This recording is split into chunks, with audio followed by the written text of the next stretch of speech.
Hello, China lovers. Mr. C's Not Another Tie.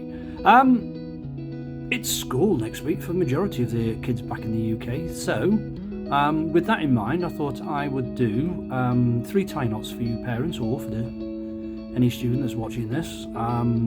We have the very basic one, the popular one, which is the 4-in-hand knot, and then we have a slightly more difficult one, which is called the Hanover Knot, and then the other one, which is in the middle, which is called the half Windsor knot. And I'll show you how to do all 3 of those.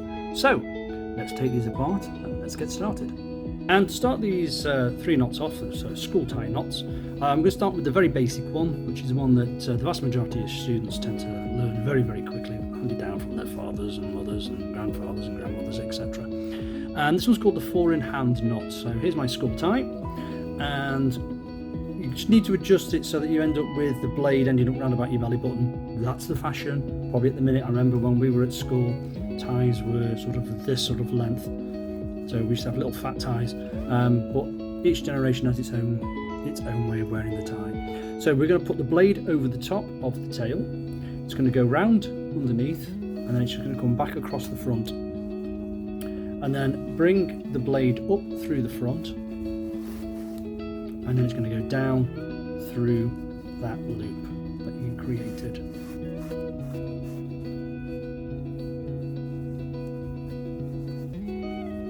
And then holding on to the tail, slide the knot up, and there we have our 4-in-1-hand knot. So this second one is called the Hanover Knot, and it's slightly different, a little bit more complicated, and we're going to start this time with the tie facing the wrong way, so that we've got the seams facing up, and you're going to put the tail over the top of the blade, and the blade needs to be really quite long on this one, so you may need to keep adjusting it until you get the right length, so when you end up adjusting it up, your blade ends up down by your belly button or a little bit lower. So once we've got it, the tail's going to go over the top, the blade's going to go underneath. We're going to go across the front with the blade. We're going to bring it round, and we're going to bring it up and through, and we're going to go over to the right hand side, round underneath, and then we're going to go back up and through.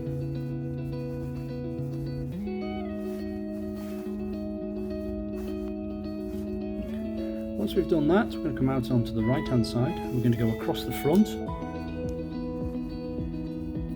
and then we're going to come back up and through, and then we're going to go through that loop that we created. So a lot of these knots look very, very similar. It just depends on how you tie it to end up with the end up version. Right, let's drop our collar. Holding on to the tail, and then we can just cinch up, and there we have our Hanover knot. Okay, and the last knot is called the half Windsor knot, and we're going to start off this time with the blade on the right hand side, tail on the left hand side. You're going to tie it again with the blade. It doesn't use up much tie, so just where you, again, like the other knots, you just need to, once you've practiced these knots a few times, you'll know exactly where to put the tie and what length to put it around, so you end up with the tie that your correct length that you want. So we're going to start off with the blade's going to go over the top of the tail.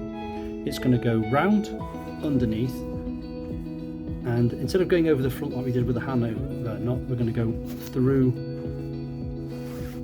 our collar bit, and we're going to go down, and then it's just going to go across the front, round and up, and then through,